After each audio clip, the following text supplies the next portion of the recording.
But all those under the little horn know the name of their deity. They're coming to replace the name of Yahweh with the name of their deity, Allah, the mark of the beast, and yet we still choose to be ignorant. And I don't want to use Yahweh's name. Why? I don't know. Because I learned his name was God. Yeah, but think about it. It is those who did not stand for the name that allowed the Temple Mount to be desecrated historically twice. You know the rabbis teach that if the Jewish people would keep 2 Shabbats in a row, just 2 Shabbats, if most of the Jewish people would keep 2 Shabbats in a row, Messiah would come. Meaning Yahweh doesn't expect much. A little, if you have the faith, the size of a grain of mustard seed. It's not how big your faith is, it's how big your Yahweh is. Amen. Because if your faith is this little, Yahweh is that big. Amen. Baruch Hashem Yahweh. Watch this. And the events of the last few weeks are fascinating, riveting. The abomination of desolation and their spokespeople currently, I don't want you to miss this, currently sit on the wing of abomination. Daniel 9, 27 through 30. It says, the anti-Messiah coming as the king of the north to Israel will be removed by the flood of Yahweh's judgment. Daniel what? 9:27. But not only that, listen, not only that, right now he is sitting on the wings of the temple. He will come on the wings of abomination. Now this is where I want you, if you heard nothing else, Ted, if you heard nothing else, Brother Ted, I want you to hear this. Turn to him and say, he wants you to hear this. If you heard nothing else. I came for this. Baruch Hashem Yahweh. Here is the great lie, 2 Thessalonians 2. Yahweh will send them strong delusion that they should believe not a lie, but the lie. And the lie is that Allah is another name for Yahweh, and the name of Yahweh is not important, and everybody worships the same God. That is the lie, and Yahweh says He will send them strong delusion, those who believe the lie, that they may perish, who did not repent and receive the knowledge of the truth. Watch this. Here is the mystery of iniquity, the abomination of desolation, that is currently on the wing. The Hebrew word kanaf means wing, kanaf, the corner of the Temple Mount, specifically the southwest corner. Simon will talk more about that.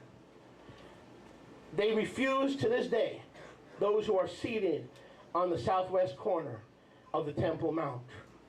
They refuse any attempt to establish a Jewish presence on the Temple Mount.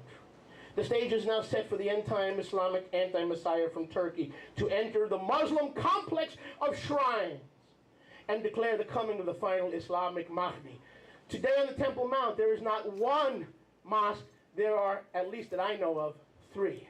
Al-Aqsa, the Dome of the Rock, and the other one. Al-Aqsa, the Dome of the Rock, and there's another one. 2 of them. There are 2 mosques on Yahweh's footstool, which is an extension of His throne. You know what the world does? The Jimmy Carter routine. Well, brother. Peace, peace, peace.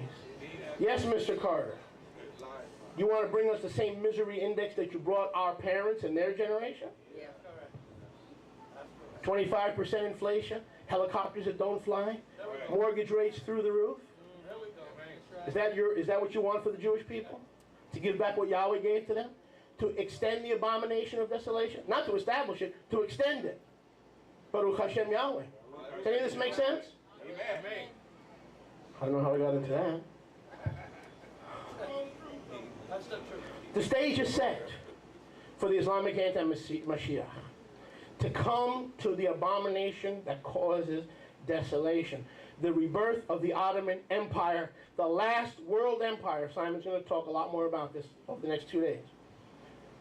The last world empire to control Jerusalem was not the English. The English had a mandate over so-called Palestine. But the last empire to control Jerusalem was the Islamic Turkish Ottoman Empire. That beast whose deadly wound is being healed today. Turkey threatened the world, saying, if you do not quickly and anon receive us into the European Union, we will radicalize like Iran. They have threatened the West. Check this out. With the Iraq war bogged down, with U.S. Vice President Cheney in trouble. Just 2 weeks ago, brothers and sisters, you see he took a very quick plane out of Washington, D.C. You see that? And where did our Vice President fly? Right to the head of the beast. He had immediate and secret consultations with Saudi Arabia, asking the head of the beast for an immediate solution to the United States quagmire in Iraq. Interesting. But that's not all. After all, brothers and sisters, when one wants action, they approach the head, the land of Riyadh, Saudi Arabia, the land of Mecca. Simon will talk about that later. Why did Cheney go to Saudi Arabia? Why didn't he go to Jordan? Why didn't he go to Egypt? Because we are quagmired in Iraq. We are in trouble in Iraq. And he immediately ran to consult with the head of the beast to help him find a way out of the quagmire in Iraq. Does any of this make sense? Yes. Let's try that side of the room. Does any of this make sense? Yes. So Dick Cheney flew to consult with the head of the beast. Simon will discuss much more proof beyond doubt. We'll take your questions and answers later today. It'll be right here, it'll be right here. We'll cover all those 6 inches. From here to here, you'll know beyond a shadow of a doubt what we speak. But at the same time, did you notice the same week, the same time, the exact same day, while our leaders were consulting the head of the beast, wait a second, part of the end-time beast system, the Catholic Church, was busy consulting the heart of the beast. The same week. The devil knows what he's doing. He's not a devil of disorder. He's a devil of order who causes disorder by his false order. Or by his false New World Order. By his false New World Order, he causes order, but the order according to his nefaric, demonic despotism and not Yahweh. Tadara by Yahweh. Check this out. The very same week, our Vice President Cheney was consulting with the head of the beast, Pope Benedict. Pope Benedict? You mean that Nazi dude? This is the new me. The old me was, I'm more diplomatic than I used to be. Pope Benedict, he wasn't just visiting Turkey to make sure the churches were still functioning. What did the media tell you about the Pope's visit to Turkey? What did the media tell you? He was going to reconcile long-held divisions between Saint Bartholomew, Spartimintus, Spartabotus, Spartalamu, Condanda, and to heal the rift between the, be absolved by the beast. To personally ask and inquire and beg Islam for a face-to-face pardon of the true comments he made a week earlier on Islam, that it was a religion based and built and propagated through the sword and the shedding of innocent blood historically. He said the truth, but because he has the mark of the beast, he is not the beast, he has the mark of the beast, he ran to the heart of the beast to get into the heart of the beast to pardon him. So the leaders of the U.S. government were consulting with the head of the beast, and the Pope was consulting with the heart of the beast. In the same time, Baruch Hashem, Yahweh. Satan roams the earth, seeking whom he may devour. But like our Yeshua, he has a throne in Turkey. And you'll see this clearly. Before I take you there, don't turn there, please. In Daniel chapter 2, verse 41 and 43, it says that the final empire is a mixture of clay, feet of clay, and legs of iron. I'll say that again. Daniel 2:41 through 43 says that the final beast empire is not a monolithic empire like Greece, Babylon, and Medo-Persia. Rather, it is an amalgamation of legs of iron and feet of clay. The eastern leg of the Roman Empire is the head of Islam. The western leg of the empire is Rome. So the end-time beast will have Rome subjected to Islam, part of the end-time beast, but not the head of the end-time beast. We've got it wrong, see? The head of the beast is in Saudi Arabia. The heart of the beast, that's why the Pope was there. He was seeking pardon for his comments. So Daniel 2:41 through 43 says that the final world empire is an empire with feet of what? Talk to me, somebody. Feet of clay. That's Islam. What is the Hebrew word for clay? Edom. Edom. Who is Edom? The father of the Arab people.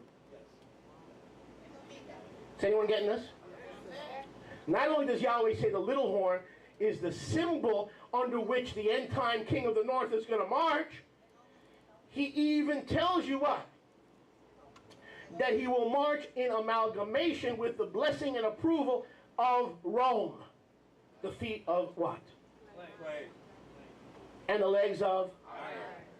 So he was there knowing. And what do both, the feet of clay and the legs of iron, what do they both seek? Israel, Yerushalayim, the Temple Mount, to establish both the unholy Father and Allah on Yahweh's footstool. Yes. This is the abomination. And here's what I want to share with you before, and we'll wind this down. Kind of. First vote. Primer close. Baruch Hashem Yahweh. Satan is so seductive. He is so deceptive. He is so nefarious. He is so wickedly evil that if it were possible, even the very elect could be deceived. The reason you're at this conference is you don't want to be part of the elect. You want to be part of the most elect, the sons of men who reach out for understanding. And they don't receive the vain conversations by the traditions of their fathers. Amen. And here's the mystery of abomination. It's there now. See, the church is waiting for the Antichrist to set up the abomination of, right? Right? Here's the mystery. It's already there. The mystery of lawlessness does already work. The abomination exists today on the Temple Mount with 2 mosques working and establishing the alabanza. In Spanish, it's alabanza. Oh, wait, bro. Time out. That's just a Spanish word for worship. Yeah, but look how slick Satan is. Even in Spanish, he inserted the name of Allah. So when Spanish congregations participate in alabanza, they're worshiping Allah, even though they don't know it. But then they refuse to say Yahweh, but they don't mind alabanza. Oh, this is deep. I know. I'll just move on. It's all right. Good. It's very good. Very toe. Love toe.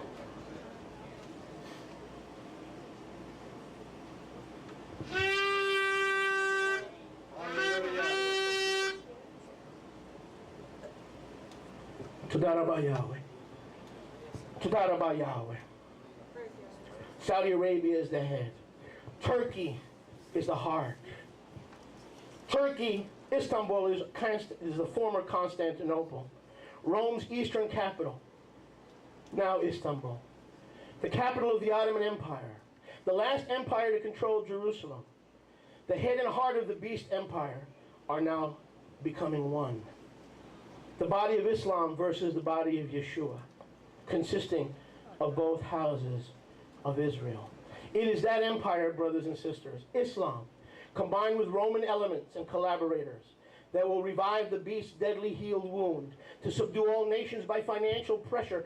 Simon's going to talk about that. and blackmail and the weapon of terror.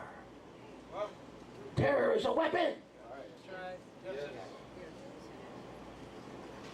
Mankind will by and large be terrorized with the threat, and that's why the Pope ran to Turkey.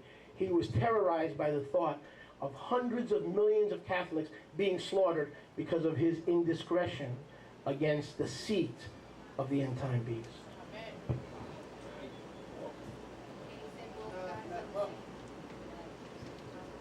The repercussions of hundreds of millions of Catholics in Bolivia and Brazil and Venezuela and Honduras being slaughtered because he did not honor his mark, his allegiance to the beast. He ran to the seat of the beast. All the while, the intellectualizing was taking place with the U.S. Vice President, Richard Cheney.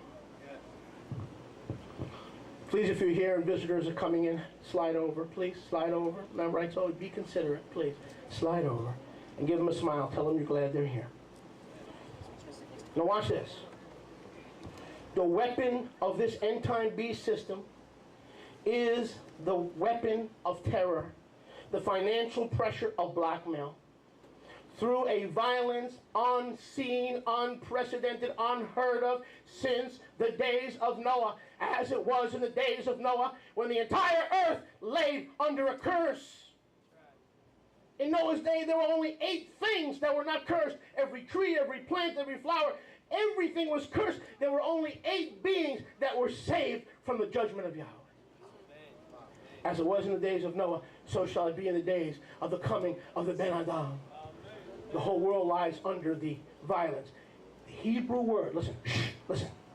The Hebrew word for violence, Hamas.